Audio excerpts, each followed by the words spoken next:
guys, nandito pala ako sa kwarto dahil nag-aayos ako ng mga gamit na dadalhin para bukas.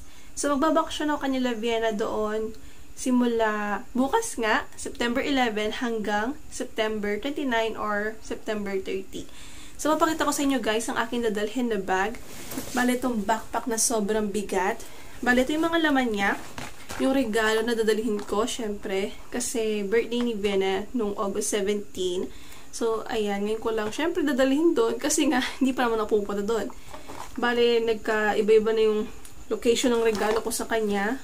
Meron tayong vlog para doon. Tapos, nandito rin pala ang aking tote bag. Ito yung aking personal bag na dadalhin syempre kapag kami ay aalis. So, ang laman lang naman nito, guys, di ko napapakita. Bale, sasabihin ko na lang sa inyo. Syempre, nandyan yung aking wallet, yung vaccine card ko. Tapos, meron din akong dalawang lipstick dyan. Compact mirror. Tapos, meron din akong dalang umbrella. In case na umuulan, syempre, need yan. Tsaka kahit hindi naman umuulan, kailangan ko rin gamitin. Ano bang dala ko? Alcohol, ayan. Then, maglalagay rin ako ng ballpen dito. Sa ngayon kasi, ginagamit ko pang aking ballpen. Pero, lalagay ko rin siya dito. Tapos, meron din tayo, ano pa ba? Wait lang. Ayun, meron din tayong power bank dyan. Tapos, ito na papakita ko sa inyo, guys. Ang aking snacks na babaonin para bukas. Bumili lang ako dito sa amin nitong hindi ko mabigkas ang pangalan. Ayan o, Wesley C. So, parang mga gummy bear siya ng raspberry and black raspberry. Kung meron bang black. Kasi yun nakalagay dito, guys eh. Tapos, meron din tayong brownies. Ayan. Bale, itong aking kakainin sa bus. Magdadala rin pala ako ng tubig dito. Kasi, ayoko nang bumili. Dagdag gastos. So, itong aking dadalhin. Meron din pala akong dalang laptop. Ayan. Nandito na lahat, guys. Ang mouse and charger niya. Kasi, nandito ang aking resume na papacheck ko sa aking tito. Tapos, meron din tayong dalang planner. Ayan. Just in case na nakapasok na ako, work doon, saglitan man lang. Nandito na yung aking copies ng mga, ayan, ng mga original copy ko, nandito rin. Dinala ko na. Tapos, ito kasi guys, planner ito. Ayan. Konting sneak peek lang. Ayan, nandyan yung mga dates. Siyempre, parang planner, calendar siya. So, ayan. Iba-iba ang design. Nakuha ko lang yung mga design guys sa Canva. Maganda kasi yung mga design dun. Tapos dito guys, back pocket. Sa front pala, front pocket. Nandito ang aking mga personal kit. Ayan. Tapos nagdala rin pala ako ng mga cookie cutter kasi sabi ni Vienna magbe-bake daw kami doon. So medyo excited ako sa pagbe-bake kaya dinala ko na rin siya. Ano ba bang laman dito? And then meron din pala akong scalp scrubber. Scalp scrub. Ayan. Kasi minsan hindi ko masyadong nahuhugasan ang aking hair. Sorry na guys. Kaya ayun, kailangan ko ng tulong ng scalp scrub. So hindi lang ito guys ang aking dadalhin bukas na bag. Dahil ito, mas mabigat na bag. Ayan, nasa likod ko lang.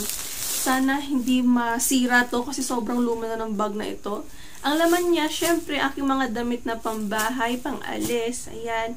And also, nandito rin pala ang aking sapatos. Di na siya kasi kasya sa aking backpack. Kaya, ayun guys, ang aking mga bag na dadalhin. Bale, dalawa. At, season na lang guys, bukas. Kasi, maraming pagbabago na yan. Sa ngayon kasi, wala masyadong update kung hindi sa pag-aayos ko lang ng gamit. So, ayun guys. See you tomorrow. Good morning guys! Bago pumasok si Lolo sa work, ayan, hatid na muna niya ako doon sa terminal. Bali, dumaan na lang kami dito sa shortcut. Pagkarating pa lang namin dito sa terminal, agad na ako pumunta sa CR para syempre umihi. Kasi ayoko nang bumaba kapag pumasok na ako sa bus. Hatid pala ako ni Lolo sa loob, tapos sabi sa akin ng conductor tsaka nung driver na dito na lang daw ako sa harapan umupo sa mayroong mga priority na seats. So, ayan. Ako pala yung kauna-unahang tao dito sa loob ng bus. So, ayun guys. Nag-start na rin bumiyahe ang aming sinasakyan na bus. So, see you Tarlac sa October! Share ko lang pala sa inyo guys na first time kong mag-travel ng solo. Hindi ako sure kung nasabi ko ito sa inyo kahapon. Pero, ayun guys. Nakaka-excite na nakakakaba. Nag-stop over na rin kami dito sa Dao. Sobrang daming bumaba. Tapos syempre, ayun, madami ring pumalit. So, nag-CR break lang ako dito. Tapos, ayan na guys, paalis na kami.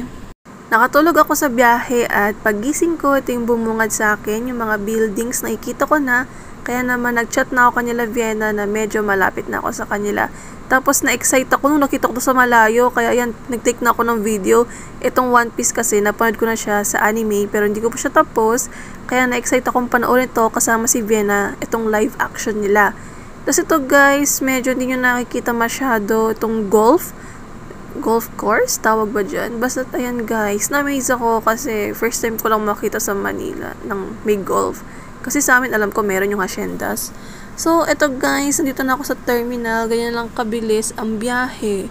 Nintay ko pala dito sila Vienna dahil sila ay on the way pa lang.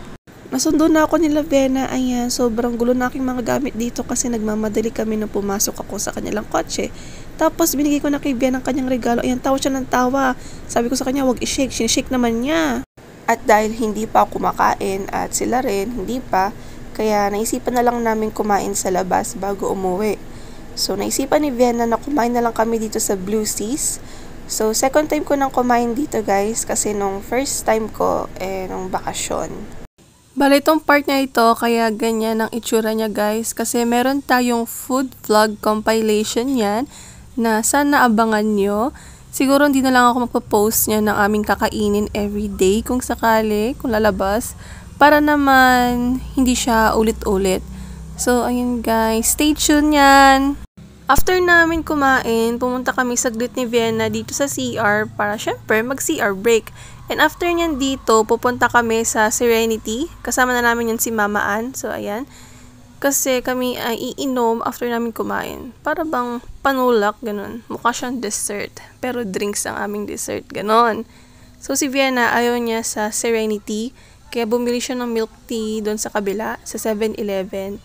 So, ayan. Dito sa loob ng Serenity, masabi ko na ang ganda ng ambience niya. Tignan nyo naman. Bale, ito pa yung pangalawang napuntahan ko na Serenity na shop. At bago kami umuwi dito sa Cavite, ayan, dumaan muna kami dito sa Newport. Ang masasabi ko, sobrang ganda ng lugar na dito. Ang shallow lang talagang tignan. Yayamanin vibes ba, ganun. So, nagmumukha akong parang mangmang. Siguro silo, yun yung tamang term. So, yun. After namin doon sa Newport, ayan, sinamanan ko si Vienna dito sa Barangay Hall para kumuha ng mga need for NBI clearance. Good morning, guys! Today is my day 2, kanila Vienna. So, umaga akong nagising at ito siya, guys. Feeling ko nagigising na dahil ang ingay-ingay ko. Ngayong araw na to, hindi ko alam kung anong gagawin namin. Kaya naman, papakita ko na muna sa inyo kung saan ko nilagay yung mga damit ko. So, kagabi, nagpaalam naman ako sa kanya na gamitin ko muna yung kanyang cabinet. Kahit isa lang. Or sabi natin, dalawa. Mga ganun. So, yun lang guys, papakita ko sa inyo kasi private space niya to. Kaya, kung saan ko lang nilagay yung aking mga gamit, dun ko lang papakita. So, yung likod, syempre, wala naman na siyang choice. At least, diba, yung likod, minimalist. So, maganda naman siyang ipakita sa inyo. At magandang i-vlog. Bali, nakapatong lang kayo sa kanyang shelf. Kaya, maganda ang pagkakaayos. So, ayun guys, pakita ko na sa inyo kung saan ko nilagay ang aking mga gamit. Ayan guys, ang aking bag. Dalawa yung bit-bit ko. Alam niyo na yan. Bali, ayan. Nandito yung mga damit ko. So, meron pa akong ibang gamit dito na dyan ko na muna ilalagay kasi hindi naman na sila kasya sa cabinet. So, tatapon ko to mamaya. Tapos, ito yung aking laptop. Diyan ko na muna siya nilagay. Mukha naman siyang safe dyan. At meron kasing 3 cabinet dito si Vienna. Bali, kinuha ko itong taas. So, tanan! Inayos ko na yan, guys. Bali, sa harapan ang aking mga pambahay sa plastic. Nandiyan ang aking mga, syempre, mga undergarments. Ayan, alam niyo naman, underwear, bras, ganyan. Mga sando, ganon. Tsaka, syempre, handkerchief. Tapos, yung iba dito na damit, ayan. Nandito yung dress. Alisin na muna natin ito, guys. So, ayan. Yung puti, mga shorts ko yan. So, may black akong short. Tapos, ito, dress, ito, banda dito. Tapos, nandun yung mga t-shirt sa likod ng dress. Ayan, sobrang slim pala. Nandun yung t-shirt natin. Tapos, ayan naman yung mga blouse, ganon. Tapos, medyo konting kumuha ko ng space banda dito. So, ayan. Dinala ko rin pala itong ating Celetec Hydration na Gentle Exfoliating Facial Wash. So, ayan. Mamaya lalagay ko to sa CR.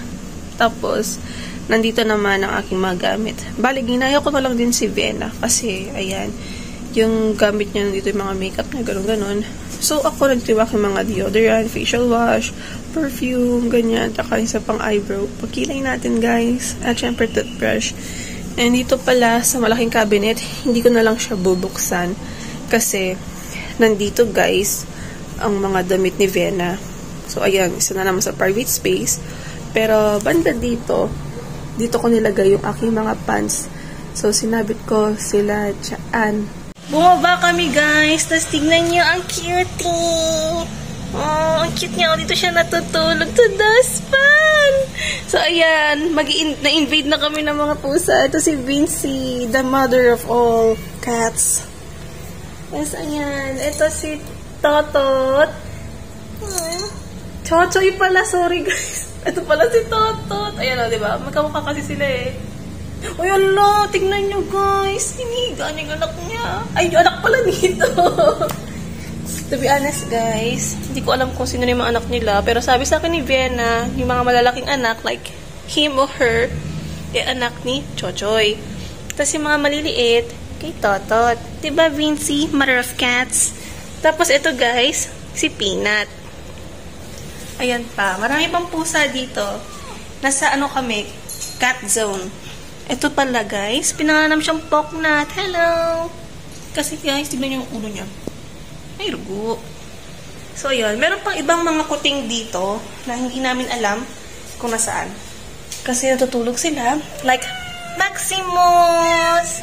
Oh, si Maximus, baby. So, ayan, meron ako nakita isang kuting dito. Meron pa sila. Si Jabi, hindi ko mahanap. So, ayan guys. Tingnan lang natin. Hanapin natin. So, dyan yung kanilang pagkainan. So, hindi ko nahahanap si Jabi. Si Vinci, sunod sa akin. I don't know, guys. Alam niyo naman yung mga pusa. Mahilig sila magtago sa mga ganyan. So, ayan, may nakita akong pusa dito. Si Jabi ata to or si Princess. So, ayan guys. Enjoy na muna namin ni Vienna ang cat time. Nung hapon na guys, pumunta kami doon sa nagbebenta ng takoyaki. Kasi sabi ni Vienna, try ko daw yun kasi sobrang sarap. Kaso nung pumunta kami doon, wala naman nagbebenta. So, sarado sila. Kaya naisipan namin na mag-milk tea na lang. So, tinry namin dito sa Timo to kasi hindi pa to nasusubukan ni Vienna. So, pagpasok sa loob, ganyan ang itsura niya guys. Sobrang minimalist. So, aesthetic siyang tignan. Tapos, medyo awkward nga yung pag-ano ko dito guys. Side eye ko kay Vienna. Kasi akala ko hindi siya tumitingin. So, yeah. And then, tinake out pala namin yung order namin guys. So, dito ko na i-end ang ating vlog.